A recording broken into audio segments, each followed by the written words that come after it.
Hi, my name is Lee, and today I'm going to tell you about the top 5 books I want to read in 2022. What? So, quick wrap up of what I read last year for my top 5. I read Grace and Fury by Tracy Banghart. 3 out of 5 stars. Quite enjoyed it. Then I also read a P.G. Woodhouse book. I read Pelican at Blandings. Also 3 stars.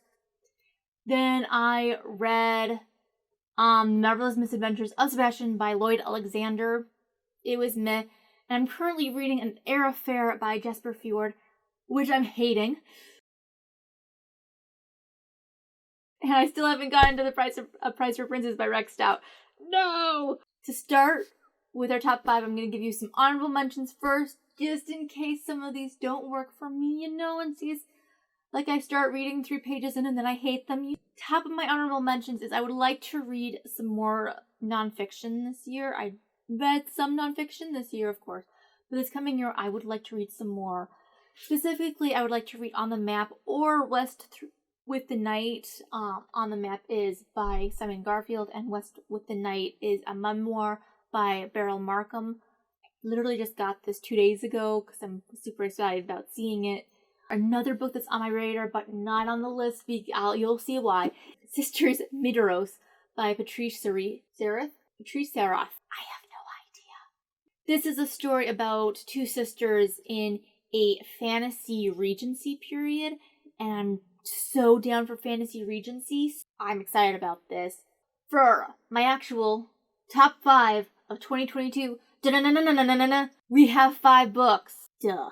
So I'm going to start with The Mark of Athena by Rick Riordan. I do not have a slipcover. I don't know why. I bought it used, secondhand. It's not even beat up that much, which is nice. But I haven't read The Mark of Athena. I've read the first 2 books of the Heroes of Olympus. And the last couple of years, I've just been slacking. And I thought, you know what? I own this. It's long, but it's YA and it's fast. And Rick Riordan, he grabs you and takes you, and he doesn't let go until the story's done. Which you gotta like. I like, at least. The other YA book I would like to get to in 2022 is Mirror Mirror by Met Evie Harrison. This is a fantasy retelling of Snow White and the 7 Dwarfs, told from the perspective of the Magic Mirror, who is the sister of the evil queen, I think. It looks gothic, fairy tale retelling. I'm always down for those. And I always love fairy tale retellings when they're told from alternative perspectives from the main character. So I'm excited about this. I mean, it could be awful.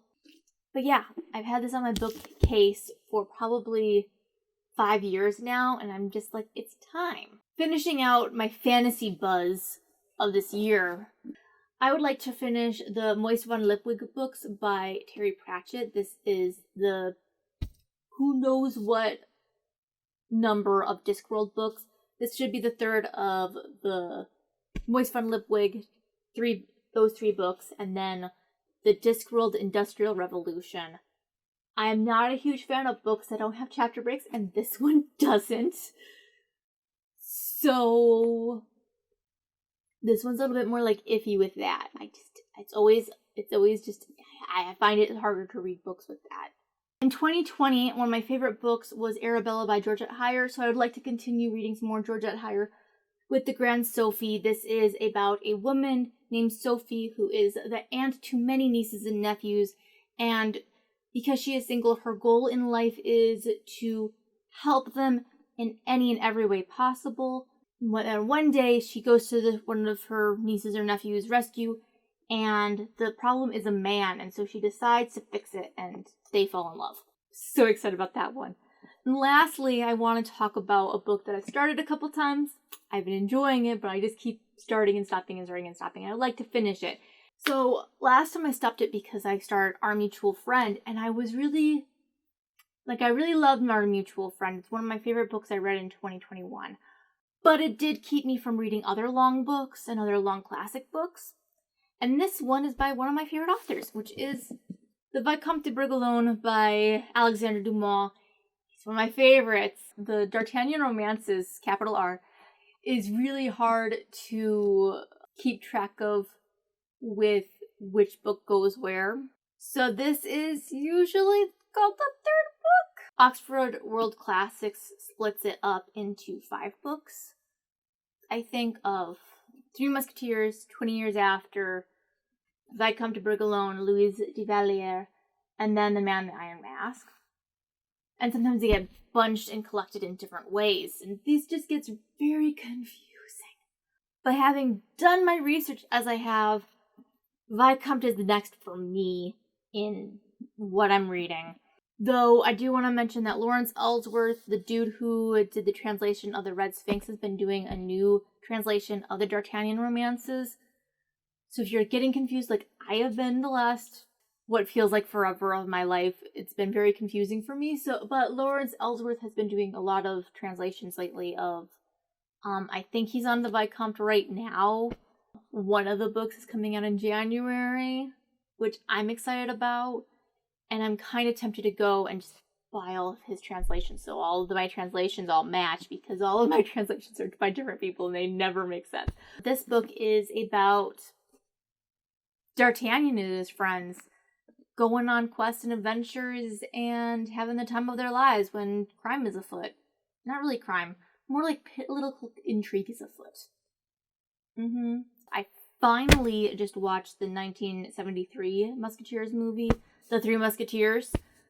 I don't know. It's like the only one that's actually properly done more than one movie. So I'm super excited about continuing this.